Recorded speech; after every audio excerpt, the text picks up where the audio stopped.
Forum is not a John Paul thing. It's a production EU thing. There's a lot of people who make it happen. If you are in the production company, would you just stand up for a second? Because they really rock. Give them a round of applause. These guys do a lot of work. And if you guys don't think they do a lot of work, I'd like to point out the lamp, all right? Forum is on the upswing if you didn't notice.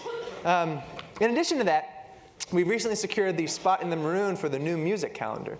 So in this edition, you'll see some shows that were promoted in the announcements. If you have a show, not this weekend, but next weekend, send that in to us so we can get it in the maroon. That's our way of like music industry being the authority at Loyola's campus of music, which we already were, but now it's official. So upswing. We have some people with clipboards. Where, if you're holding a clipboard, I want to explain this. Are they around yet? Yes. So we all don't like spam. We don't like our inbox getting filled with stupid Blackboard announcements either. So what we're trying to do is have people sign up by taste. We have a legal one, performers one, engineering one, a management one, and a songwriting one. And if those are your interests, sign up on the list, and we'll send you something when we have a good form about that, when we have a clinic, when something else comes up, so it's a little more targeted. So we're not just sending an email to 400 people about something that only 100 of them care about. It's a good faith initiative. Please be a part of it, and we'll hopefully cut down on the noise on this campus. What else do we have coming up? Oh, yes. Rosabelle will still be doing Twitter questions. If you have anything to ask our guest, please let her know. That's going on now. We already got one tweet about the lamp from someone. Where was he? There he is. Thank you. I'm glad you like it. Next week is Jack Bonney. He was a peer. You saw his name. Jack Bonney will be, he's been working in radio for a long time. And after the forum, he's going to be doing a radio clinic on the 4th floor. So if you're interested in the radio vibe or you want to learn more about it, check out the forum and then come to the clinic afterwards. See, if we had the email list, you could just get those. It'd be such a great system. Okay, we'll get it. This Wednesday is something very special happening. We have been working with Red Bull to get the New Orleans premiere screening of a documentary they put on called Street Kings. And it's all about this brass band competition, this fierce brass band competition that happened last March underneath the Claiborne Bridge. And it's a really cool documentary. It's about New Orleans music and the people who make it. And we have a little video to show you guys to determine if it's something you want to check out. So Roosevelt's going to play that right now. Coming this November on Documentary Channel. We all came back to rebuild this city, and music was the comforter. Devastated by Hurricane Katrina, the New Orleans music scene is once again on the rise. Everybody! When you hear this music, it takes over you, no matter who you are, where you from. Red Bull presents the first showdown of its kind in the birthplace of jazz. Brass band in New Orleans is different from any band you're going to hear. This is New Orleans. This is what we do. Where 4 of the city's top brass bands march in. We're going to compete head-to-head, 4 different stages. It's going to be a big old brawl. And only one will march out with the title of Street Kings. Premieres Thursday, November 3rd at 8 p.m. on Documentary Channel. For more information, visit documentarychannel.com/streetkings. Cool. So yeah, Wednesday at 8 o'clock in this room, we'll be showing that. And I think we've confirmed a special MC to do that. And it's not me, so it'll be good for everyone. As you know, we're trying to get we want the program to know that the people are making moves in this program. It's not just a bunch of students. Some of our peers are doing a lot of really cool stuff. Last time, we had Corey talk about her project, and now I'd like to invite a friend of mine who's also a senior, who's doing some pretty cool stuff up in, hopefully up in Nashville. So please join me in welcoming Mr. Jimmy Elcock. Hey, buddy. Thank you, JP. So tell us what you do now. Where are you going? I love to play the drums. I've known that for a long time. and I've had some pretty good success so far doing it. But basically what happened is I'm originally from the Northeast. I started playing drums up there when I was in high school. I started studying jazz at Berklee in the New England Conservatory. And that was great. I did the prep school there. Then it was time to apply for college, and I knew enough from that I didn't want to be a part of the conservatory environment. I determined that wasn't for me, and I kind of got jazzed out at that point. Happens to all of us. You know. It's okay. But so I started looking at schools all around, and then I ended up coming to Loyola, New Orleans for a number of reasons, but I really decided I wanted to be in a music business program, music industry studies. So from there. Well, so you're doing the drum thing. I'm doing the drum thing. thing. I'd like to become a professional touring and/or studio drummer. Anything I can do to put myself behind a kit every day and make money would be a nice thing. And you told us, those who have Billy's class on Tuesdays, you told us a very profound acronym that I'd like you to share with the program. Yes, I delivered a fiery sermon on Crash. So, just so I can't claim it as my own, I spent a lot of time this summer with a friend of mine, this guy Rich Redmond, and his bandmates Tully Kennedy and Kurt Allison. Their day gig is touring with this guy Jason Aldean, but they run this production company. And this summer, Rich kept talking about Crash, Crash, Crash, and he puts on these clinics. Well, his acronym Crash, get it?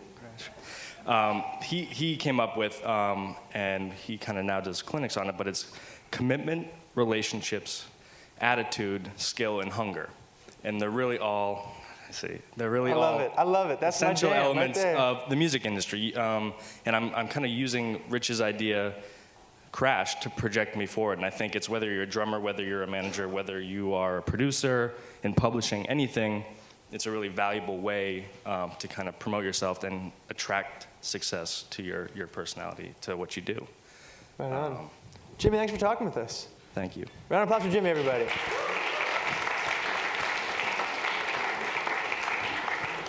All right. So we're here today for a really special reason. We have secured two people who know a lot about a very important part of this business, historically and going forward. These guys have been, in different ways, they've been involved in making songs and making music in Nashville for a really long time. We've invited them here to talk about some of the changes in that industry, where it's going, where it's coming from, and determine if you guys have and if a lot of people here are thinking about songwriting, to figure out if Nashville is the place you need to be or not. So please join me in welcoming Mr. Jim McCormick and Dale Bobo.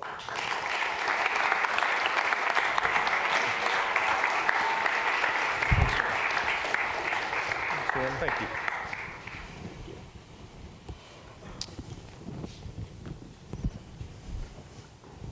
Just as a side note, I don't know if anyone took note, but go ahead and glance over at our own Mr. John Rankin, looking really suave over there. Come and join the forum. Big round of applause for John Rankin. Thanks for being a part here. All right.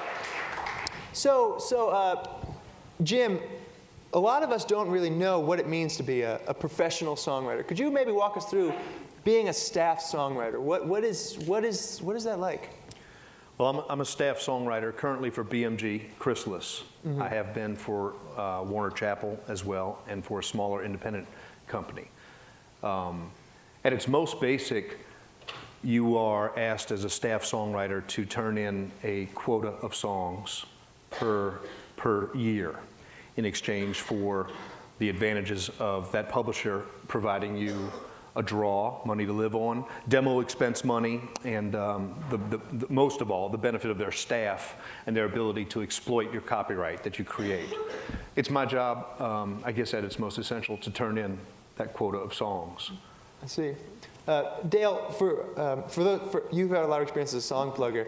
Why don't you tell us what happens from there? What is the job of a song plugger? Yeah, at its most basic, Jim writes a song that we think is really commercial, and a song plugger will go out and try to place that song in the community. There'll be, at any one time, there's always artists who are putting together a project in Nashville, and so if Jim writes a song that's great for Jason Aldean, we're going to go find Jason Aldean's people and try to work it in so that it eventually He's cutting it soon.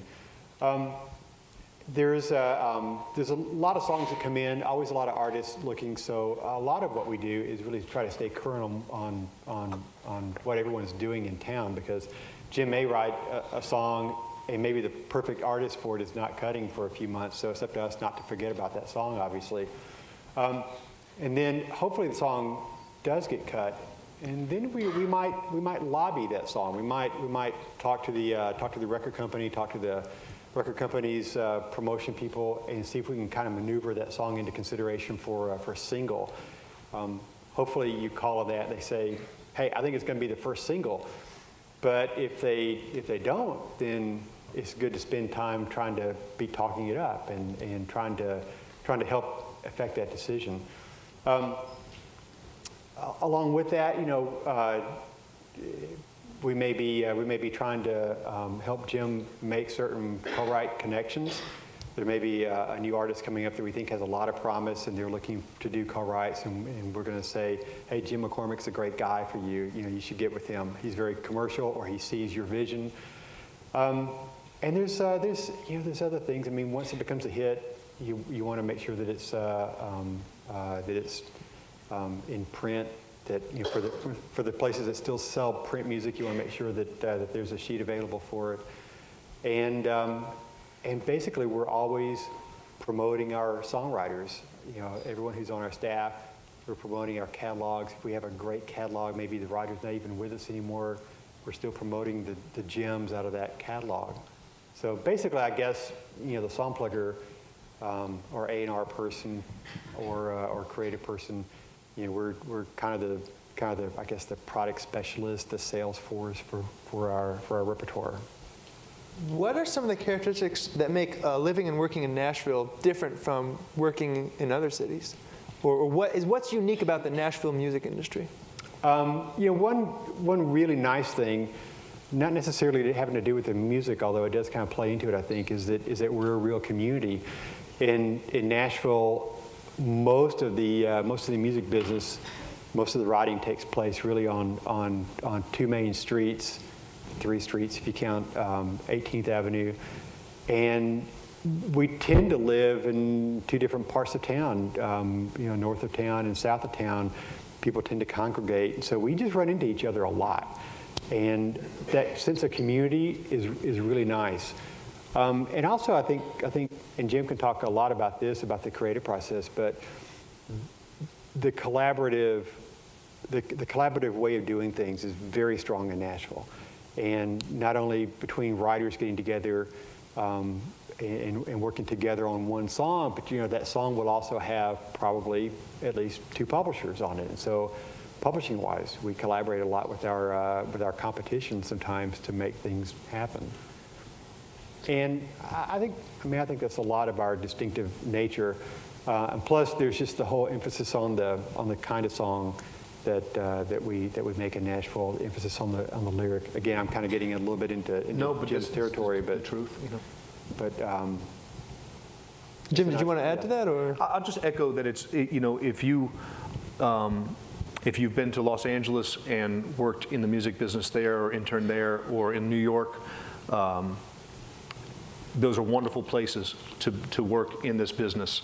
But Nashville has a almost campus-like feeling of the publishing houses and the record labels and the management companies and the recording studios are clustered in this one sort of square mile that it's unbelievable. But the truth is that almost all of country music that makes any money comes out of this one square mile in this nation.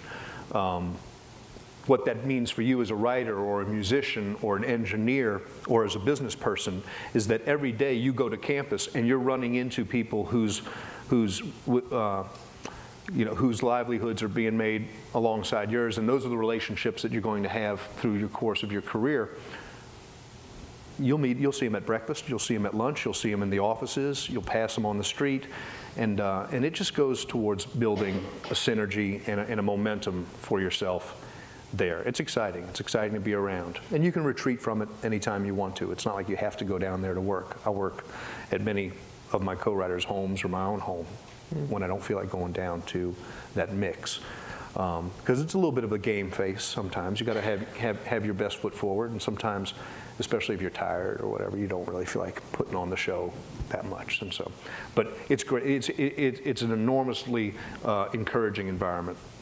So I have to ask you guys, you may not know this, but there's not a huge commercial country scene in New Orleans, in the city itself, you know. And I got to ask, I mean, did you guys listen to country music before you worked in Nashville, or did you grow into it, or I mean, have you always been? I grew up in New Orleans, and I don't know what you're talking about. All right, well, there you go. You know, I came from a literary background. I kind of got into country music sideways. I had a band, a funk, rock, jam band. As you would in New Orleans, right? As I would in high school. I went to Jesuit High School and graduated in '86.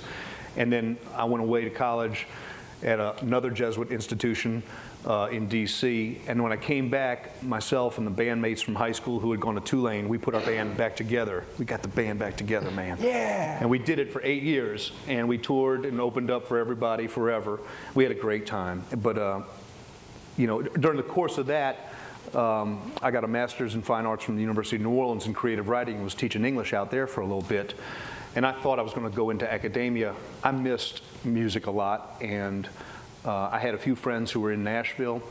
And around the same time, you know, the Americana scene and the band and Bob Dylan, I was always a fan of literate songwriting. So this is where I come into Nashville. Not as a country music fan, but as a fan of literate or literary songwriting. And it was a place where I saw a lot of that going on at a very high level of craftsmanship. And that drew me.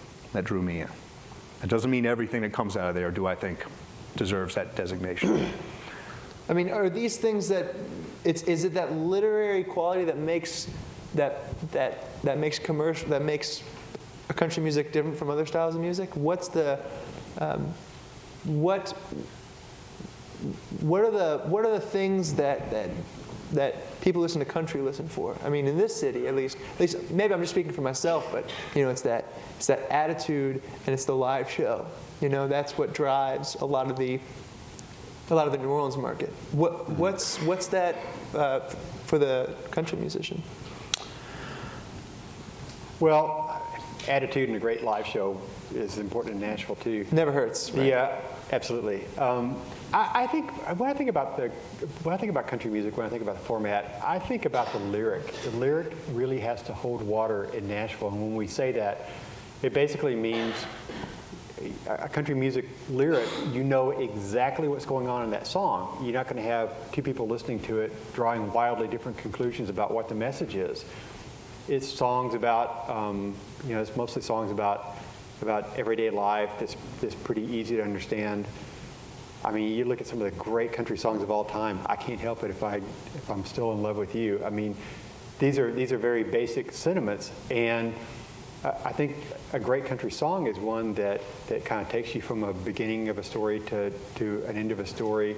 It's an easy emotion to understand, and if you listen to the country format today, you will hear everything from something very country, maybe by Alan Jackson, to something that really slammed like Gunpowder and Lead from Miranda Lambert. You have Rascal Flatts, who do essentially arena rock in some cases. But all those songs, you can really understand what the lyric is saying. It's very, very easy to get. And I think that's the power of the format. I mean, I think country as a format gets across a message exceedingly well, and that's one of the things that I love about it. Jim, I have a quote here from you I want to bring up. We talked about, well, I'll say it here. There's just as much admirable work in the commercial world as in the indie world, and just as much junk in the indie world as in the commercial world. You mentioned that all songwriting starts off as artistic. Everyone starts off as an artistic and as a creative, as true, like just for their creativity, I should say. You know, they're all creative songwriters, but everyone starts off in that, you know, artistic side of the spectrum. How do you know if commercial songwriting is something that's right for you? How do you know if it's something that's right for you? Right. Well, I guess the best way is to do it and to put yourself in that position, to be writing a song for an artist like Alan Jackson, or an artist who would cut a song that is an outside song. I think what you would find is, I think that what you would find is that the demands of the craft are no less when it's in the commercial vein than they are when it's in an indie vein. I think you would find that your satisfaction in your work, if it's done well, is just as good as it is when it's not, say, for a more commercial purpose. But let me say, and I said this too in our conversation, that the distinction between indie and commercial, or personal and artistic and commercial, is one that we create ourselves. And I mean that because if you are working at a level of excellence in your craft, whether that excellence is in a commercial world or in an indie world, is utterly ignored by the people who are doing excellent work in the commercial world and the indie world. It's not a distinction that anyone carries around with them, or a lens through which anyone is looking at your work. If you're creating bad music, then anyone can tell that. And if you're creating really wonderful music, anyone can tell that too. One of the lines I really like is, in speaking of the actual craft of songwriting, your craft, you say you can't force creativity, but you can train it to show up on time. Could you tell us how you prepare for a songwriting meeting? Yeah, I mean, I don't know if it's useful to others, but I think we all have our routines. If you were going to an event that's important to you, you would, probably want to do some sort of hygiene regimen and eat maybe something beforehand. For me, it's really just I like to get up about 6 o'clock in the morning and read for a couple hours before the phone starts ringing, before I start answering emails, get a good breakfast, maybe take a walk. Just get my head in a space where I feel like I have done enough stuff for myself and I can go to that co-write. I write by appointment in general at 10 o'clock, 10:30, show up and meet my co-writer at their office or my office. And by the time I'm there, I want to kind of have all the stuff that I'd like to get covered done, whether that's reading a magazine article or calling mom on the phone or doing exercising, whatever it is, get a little bit of that knocked out so that from 10 to 4 or whatever, I'm really there. I'm present to the moment with my co-writer and can immerse myself in the possibility of us writing a great song. For you, Dale, how has Nashville's music publishing world changed in the past 10 years? And in what ways does your venture, Dale, Bobo, music direction, fit into this landscape? But because you're not just a song plugger, you're not just a publisher. It wouldn't be a cover all the bases. I tell you, 10 years ago, when I think about 10 years ago, I think that there was more money in the business. Honestly, the last 10 years has been really tough on us. Brutal facts. Let's do it. It's brutal. It's brutal. We've seen every year for a long time now. We've seen double-digit declines in our business. I mean, the mechanical portion of our revenue has just about fallen off a cliff. And you mean the licenses that you get when you press CDs? When you press CDs, the mechanical, every time an album is made, we're used to, on a successful artist, I would just figure that we're going to sell 3-4 million units and calculate accordingly, and that's extremely rare these days. I think nowadays you're talking, we're 250,000, 300,000. You kind of start there if you think of a successful record. And so, how does that affect everybody? Well, there are fewer publishing operations in Nashville now. The ones that are there tend to be less staffed. When I took over running the Warner Chappell office, we had a staff of 19, and a few years later we were down to a staff of 9. Wow! And that's staff people, that's administrative people. We lost our studio person, song pluggers, just people around that do things. And similarly with writing staffs, at the around 99, 2000, the big corporate publishing houses, Warner Chappell was one of those, you were edging all of us close to 100 writers on the writing staff. And I think you'd be hard pressed to find any of the majors these days that have 45 or 50, if that. I honestly haven't counted them the last couple of years. And similarly, I think the kind of work that we're able to do changed too, because we used to have money to do things like, maybe sign the odd songwriter who was really different. You listen to the guy and you go, wow, you're really, really cool. I don't know what I'm going to do with you, but I want to work with you.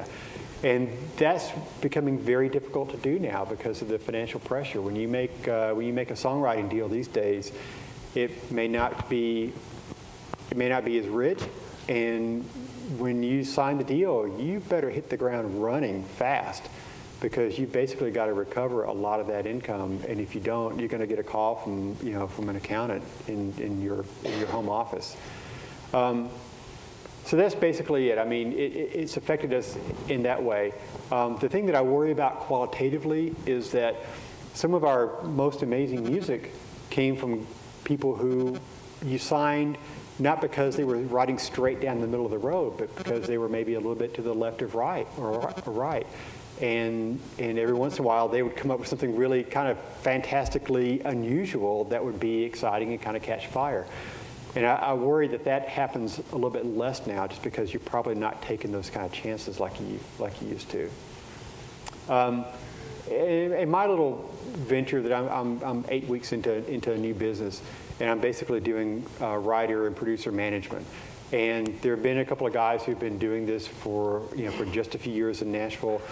But again, with the consolidation of the publishing companies in town and their smaller staffs, there seems to be a place for a person like me to operate, where I'm essentially, in some ways filling in, perhaps where there's a publishing function for a writer who's maybe either not there, not at its most optimum, or perhaps I can help a writer get by without a full-on publisher, just set up an administrator for him, and then work like that. And also, over time, writers often accumulate bodies of catalogs at different publishers. Again, because of the consolidation, they may not have someone really focused on that catalog at that particular publisher, and I work with that too. I think we have some questions from Twitter. We have one for Jim, and the question reads, do you ever feel like the artist doesn't do your song justice? Just make sure that our people at home can hear that. People who can't hear me, sorry. It was, do you ever feel that the artist who cuts your song doesn't do it justice? Do they do it? And the artist being the recording artist. Right, the recording artist. We throw this term around loosely sometimes. That's true. But I always think they've done it justice. It's an enormous honor for them to have chosen it and cut it on a record. That takes an enormous amount of energy and money and commitment from a whole team of people around that artist. The producer, the musicians, the manager, the booking agency, the record label have all, in effect, said, your work is part of the engine that we want this career to be propelled by. That's a great honor. And what Dale is talking about in terms of things have gotten leaner, there's far fewer records being put out. There's far fewer open slots for a songwriter to land his song on a record. So just before you even listen to it, you're extremely grateful. You're extremely grateful, because that's the reality. And it's a business. This is my job. So just that has happened is an enormous weight off my shoulders. I've never had an artist do anything to a song that I didn't like, honestly, in my heart of hearts. Sometimes it's been exactly what I expected it to be, because it was pretty much the way the demo was structured, and sometimes it's been very different in its presentation or in its instrumentation or arrangement. But I have never felt anything except euphoria at listening to it, really.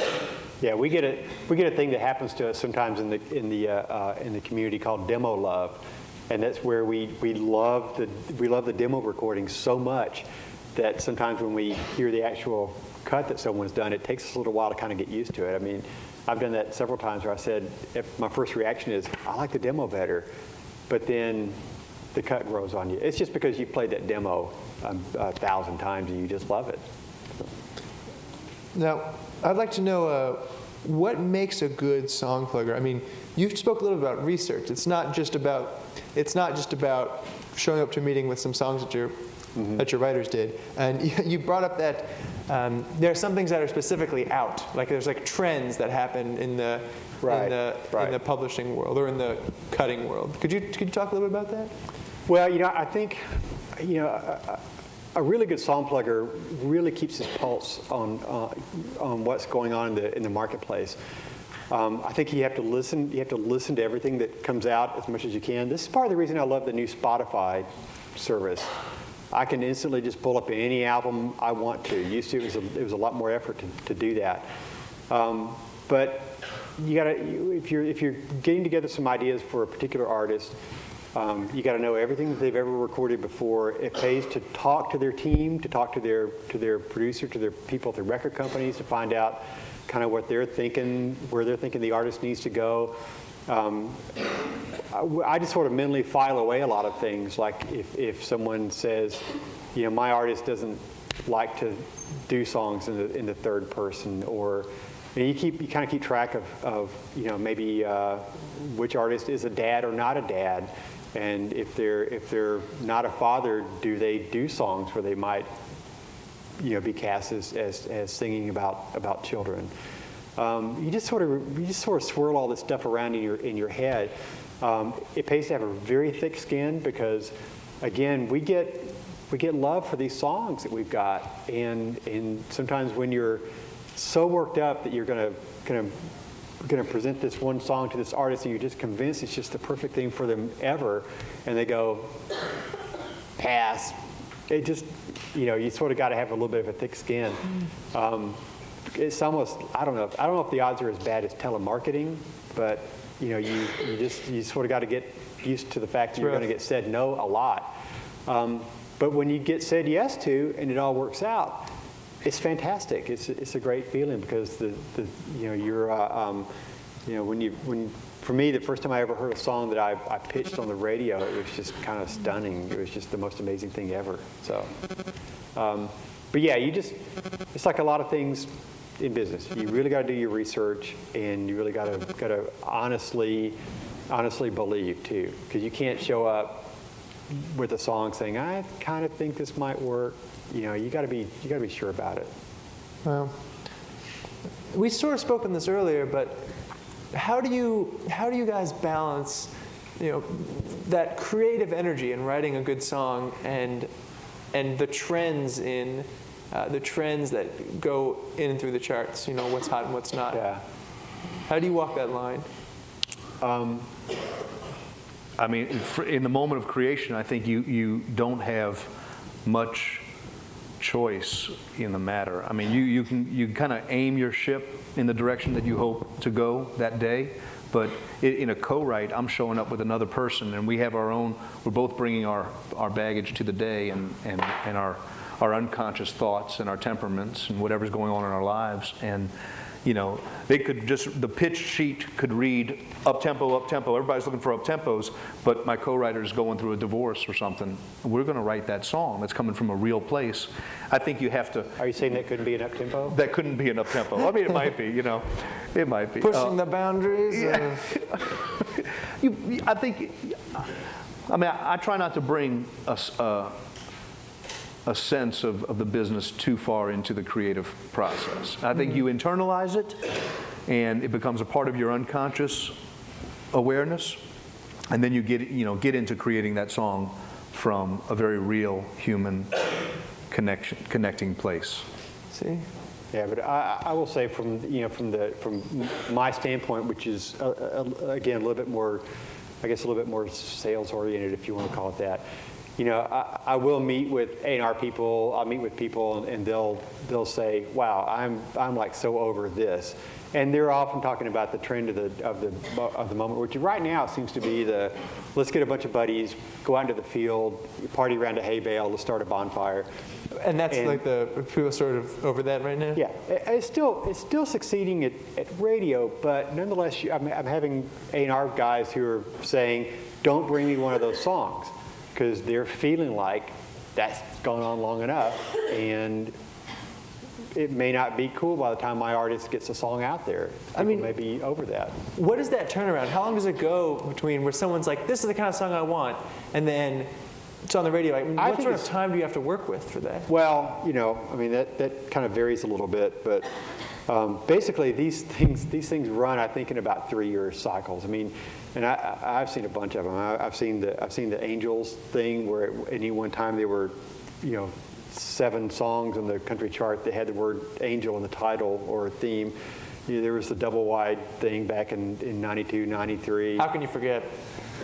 They come and go, but you'll get people who say, that thing, don't bring me that thing, and of course sometimes I have a really good one, so I may say, hey, but there might be room for one more, but you just and I think the thing that between writer and publisher is, and again, I wouldn't call Jim and say, don't ever write one of those again, but we might have a conversation. I might say, hey, I went over to see Joe the other day, and Joe said that they're over these kind of songs, and so however you factor that in. If you can curtail your composition of such songs, I think we have another question from our Twitter lady over here. Yes, we certainly do. What do you think the hardest part of being a songwriter is? The hardest part of being a songwriter? I mean, it probably changes from year to year or period to period, depending on. In the very beginning, I think the hardest part is not showing up. In the very beginning, your enthusiasm is far outstripping your abilities. I think in the very beginning, and maybe this is the answer, is objectivity. What do you mean by that? Of your own work and being critical, being able to critically assess your work and make adjustments to it or changes to it. Is there a time frame you write from writing when you look back at it, or how does that work? I like to let a couple of days go by before I look at my first draft, and I encourage my co-writers to join me in that, and that we try and book an hour maybe next week just to look at it one more time. If not, book a whole other day to really, say we didn't finish it, and we feel like we have a half of a first draft, then we definitely need to book another day to finish it and maybe look it over and maybe start something new. Most of the people I write with, I write again and again with. We have a regular appointment, standing appointment, either every couple of weeks or every month. So I know there's no race to finish the song. Time is one of my best co-writers, I like to say. That's classy. Thank you. That sounds like a song right there. Just kidding. I'm not. Hey. Okay. So from your experience, you guys have both had a extensive career in this culture. Are there any things that you've learned that you hold true to help you be successful? Are there things that you've picked up, like, this may not be true for everyone, but this is what I believe to get me to do what I do? Crash. I mean, that's great. That's a great acronym, correct? Yeah. Did Rich say he made it up, or did he steal it from somebody? He stole it from you. He's a wonderful fella and a very talented fella. I think that those, those are the kinds of things that this job really is about for me. It's not just your skill set. It's a personal place. It's my own creative drive, but it's also, there's a relationship aspect. There's a political aspect, not in the sleazy sense of the word, but in the real, clear, objective sense of the word. There's a drive aspect to it. Was drive in there? What is in there? Commitment, relationships, attitude, skill, and hunger. Yeah. I'm working on getting that hunger part to go away, though. I won't lie about that. If anyone has any questions for Jim and Dale, please come to the microphone. We have a couple more Twitter questions, but if there's something you'd like to ask, please step up now and we'll get to them. Twitter lady, Rosabelle, anything for us? Oh, yeah. There are so many of them.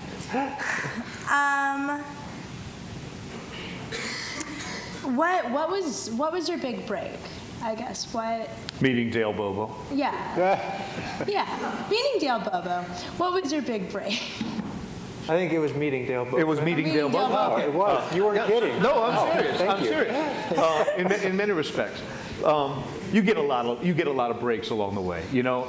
And so, you know, in the beginning, my big break was getting my first song cut, a band called Blue County, on Curb Records, that nobody remembers today. But that was a big break.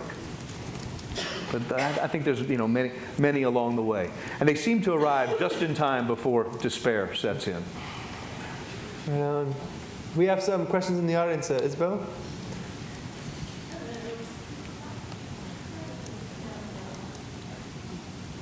Technical difficulties. It says on. Hello? Okay, there we go. Okay, so you mentioned earlier that for the majority of country or commercial music, as you labeled it, it's there isn't room much for interpretation. You know, if two people listen to it, they'll get what the song is about. Mm-hmm. Do you have any advice for us songwriters who intentionally leave the lyrics open for interpretation? I guess more indie type songwriting? Like what sort of experiences would be beneficial? Would Nashville be a benefit? Or could you speak to that, please?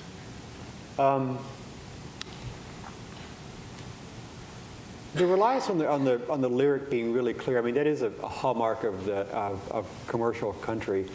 I mean, but you know, another thing that's really going on in Nashville is writing for film and television. And I know in that world, I've spoken to several music supervisors who the thing that they have difficulty with most of Nashville music is that the lyric is clear and literal.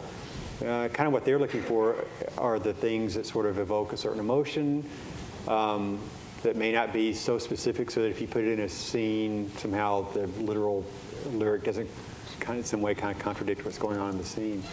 And there is, you know, that scene in Nashville is becoming more and more of a percentage of our business. And I call it the East Nashville thing. I mean, there's kind of an artistic community in East Nashville that is very pop, alternative rock, and I think these guys kind of like in the commercial country thing, they get together and they work together a lot. So I didn't mean to imply that's the only way that you can do lyrics in Nashville. It's just kind of a hallmark of the particular format that I've worked in for a real long time. I'm not sure if I answered your question, but yes, I mean, there's a lot you can do without having to be completely literal in your lyrics. Any other questions? Pat? Yeah, I know you were talking about how it's getting tougher to make money based solely on songwriting nowadays, and I was wondering, do you guys release your library of demos for sale? Can you do that, or would that be kind of stepping on the recording artist's toes, or kind of thinking of like an alternate revenue stream? Like I know when I see writing credits on an artist, I kind of think like, oh, I wonder how that other songwriter's, maybe playing that song in his living room. Maybe that might be a cool window into other versions of that song. But I was wondering if you guys have ever considered doing that, or if you do it, or if there's a reason why you don't. That's a really good question. There's the answer is that it's often very difficult because a lot of songs in Nashville are in the demo process. We use union musicians. Most of the songs are cut on the Nashville demo scale. The demo scale basically states you will not do a transaction on that master. It's solely to demonstrate the recording to somebody else so that they can decide that they like it or not. You could do that thing if you're recording at master scale, but that's tends to be prohibitive. It tends to be very expensive, and so for the most part, recordings are not done at master scale. Could you maybe explain the scaling for recording? Because they're different. They're different as someone making a demo. There's different price points, and that determines what you can release. If I understand it correctly. Right. And it's like in the case if you're recording four tracks in a typical 3-hour session. I mean it's in the difference of thousands of dollars, whether it's a demo scale or master scale, and so for that reason you can't commercially exploit the demo recordings. Now it's a little bit of a difference if it's recordings that were perhaps made at home, you made them yourself, and that's going to be something that you see more commonly now. Now that a lot of songs are being rendered in a different environment than in a traditional studio with musicians, you see that a little bit more. Recently, Warner Brothers did something I thought was pretty cool, which is they released a 2 CD or 2 volume set of great demos of big hit songs over the last 20 years or so. But they had to work out something special with the union to make that work, because there wasn't really kind of a clear-cut way to make it happen. I forget exactly what the mechanism was. I did sign off on a couple of these on behalf of Chrysalis, and I think it was just some kind of a special payment made that covered the musicians' union. And just to be clear too, I mean, we want the musicians in the union to get paid for work, because they're the reasons the demos sound so amazing. So, but that's, actually something that we're talking to with the musicians' union about now, is trying to figure out how to make transactions easier on these demos. I got in a case recently with where there was a song that I knew of that was perfect for a film TV use for a show, but because I couldn't quickly guarantee that we could make it into a master, we couldn't move that fast, we didn't take the opportunity to pitch on it. And that's one of the things that we're working with the union on now.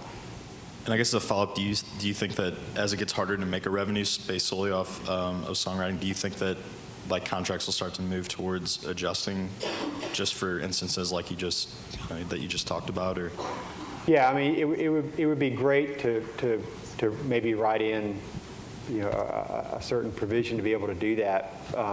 I don't think that probably recordings by songwriters is ever going to make up much of a difference, but just to the extent that you want to be able to use those recordings for something, I think it'd be good. Hopefully we can all work this out to where that gets to be easier. Because see, there's a whole part of the business that's kind of grown up in the last few years, which is the shows like like Grey's Anatomy.